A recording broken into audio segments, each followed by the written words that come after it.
Hello दोस्तों, कैसे हैं आप सब। आज की हमारी कहानी है रिश्ते। अगर अच्छी लगे तो चैनल को लाइक, शेयर और सब्सक्राइब करना ना भूलें। सावन में भाई के न आने से मुंह फुलाकर बैठी थी शालू। ससुराल में बहू की इज्जत तभी होती है जब मायके में उसकी पूछ परख हो। शालू कितने चाव से भाई भाभी के लिए कपड़े खरीद कर लाई थी। सास ससुर के बगल वाले कमरे की सफाई भी कर रखी थी उनके ठहरने के लिए। माँ के जाने के बाद पहली बार भाई आने वाला था। सालू के घर राखी के 2 दिन पहले ही रजनी ने फ़ोन किया। जी हमें माफ़ कर दीजिएगा, आपके भाई को छुट्टी नहीं मिल रही है, बहुत परेशान हैं, आपसे बात करने की हिम्मत नहीं जुटा पा रहे, उड़ रहे हैं मन ही मन। जितनी बार बोला मैंने आपको बताने के लिए डांट दिया मुझे, कहने लगे तुम नहीं जानती हो कितना गुस्सा करेगी, 1000 बात सुनाएगी, उसका हक है। खैर जी मुझसे रहा नहीं गया। तुम इतनी तैयारी करती हो ना, बर्बाद नहीं होना चाहिए तुम्हारी तैयारियाँ। अच्छा मैं रखती हूँ, अभी वो आ गए हैं, बाद में बात करूँगी। और हाँ, उनसे मत कहना आप कि मैंने फ़ोन किया था।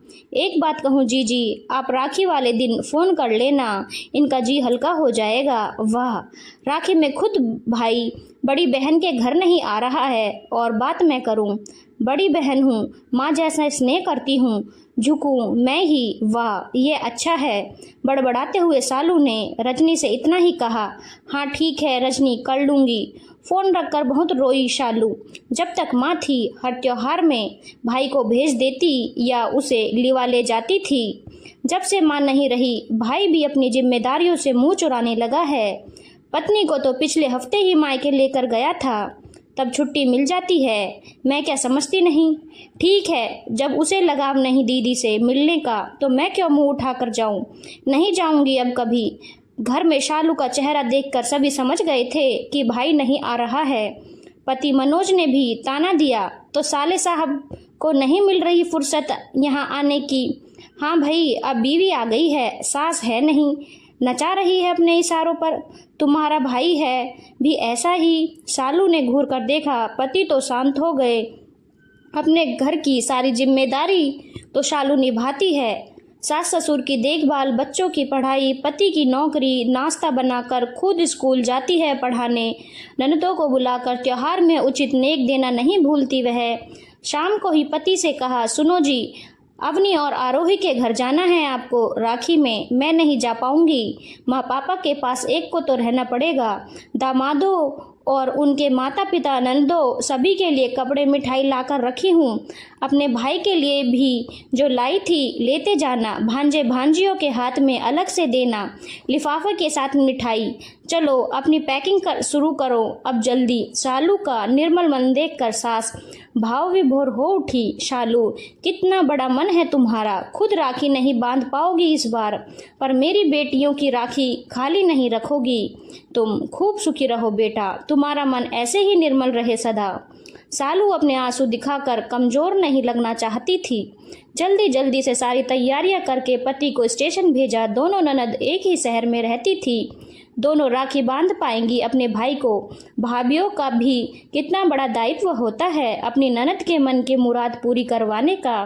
दोपहर को फिर सोचने लगी शालू, क्या शालू जोर देकर भाई को नहीं भेज सकती थी, उसकी बात तो काटता नहीं वह। देखते देखते फिर आंखों में आंसू उमड़ पड़े।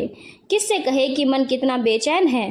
राखी के दिन फ़ोन किया तो भाई ने फ़ोन ही रिसीव नहीं किया, रजनी ने भी फ़ोन नहीं उठाया, कॉल ना मैसेज देख रहा था कोई। बस अब बहुत हुआ, अब नहीं करेगी फ़ोन किसी को, वो बिजी हैं तो मैं भी फुर्सतिया नहीं हूँ। तब से शालू ने भाई भाभी से बात नहीं की थी। ना चाहते हुए भी मन में बैर बैठ जाता ही नहीं। वो बचपन वाला मनमुटाव कहाँ खो गया। जब बाल पकड़कर लड़ते थे, दांतों से काटकर चमड़े निकाल लेते थे, माँ पापा की मार पड़ जाती थी, उल्टी पर मान लेते थे, भाई बहनों को और बहन भाइयों को। देखते देखते इतने महीने बीत गए, एक बार भी ना उधर से फ़ोन आया और ना ही इधर से कोई खबर। बचपन के सबसे करीबी भाई बहन के रिश्ते में दाग लग चुका था। बेरंग हो गए थे भाई के साथ रिश्ते। अब सवाल यह था कि पहल कौन करे। फागुन आ गया था। फागुन के बाद ही रामनवमी। मायके में तो घर के सामने मैदान में देवी बैठाई जाती है। भाई कब से बोल रहा था, दीदी एक बार आ जाना, बच्चों को लेकर झूला लगता है, बड़ा वाला, खुश हो जाएंगे बच्चे। मजाल है कि निकल पाई हो कभी। हर बार नया नाटक ना जाने का। अभी होली के 2 दिन पहले ही सुमन के सालू के छोटे भाई का फ़ोन आया।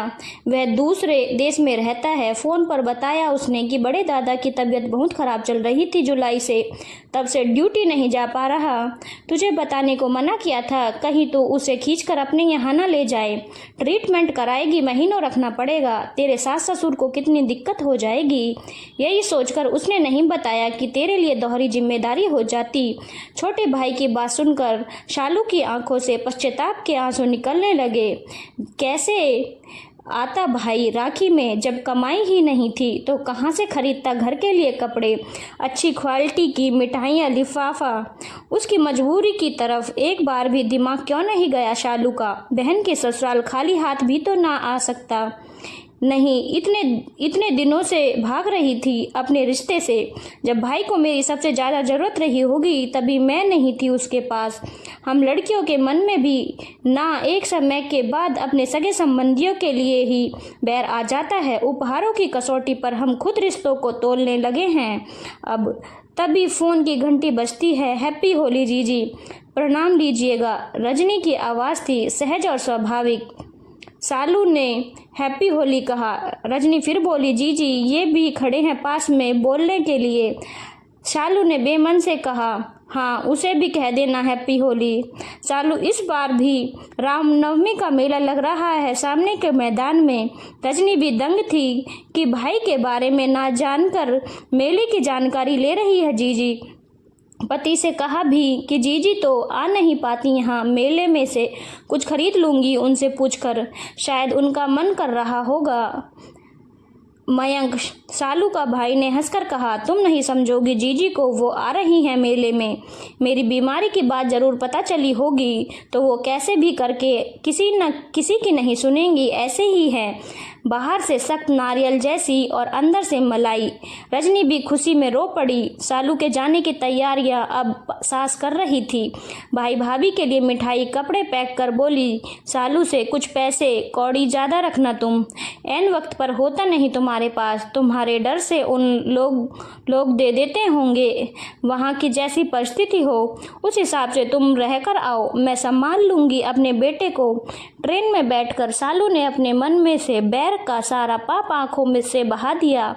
छोटी छोटी बातों को बतंगड़ बनाकर जीवन पर हम भी तकलीफ पाते हैं।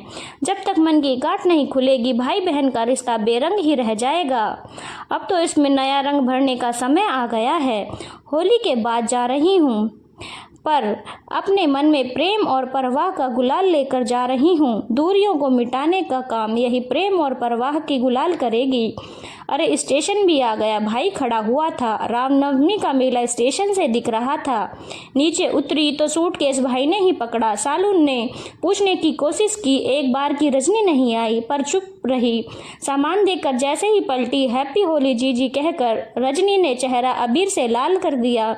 स्टेशन पर सब हैरान हो रहे थे कि त्योहार तो अब रामनवमी का है, होली क्यों? आज रामनवमी के समय ही होलिका दहन में सुमन अपने मन का सारा पाप दहन कर आई थी। होली के रंगों से कान्हा जी को सबसे पहले रंगते समय वचन दिया था उन्हें। अब रिश्तों को बेरंग नहीं होने देगी, कभी नया रंग भरते रहेंगे।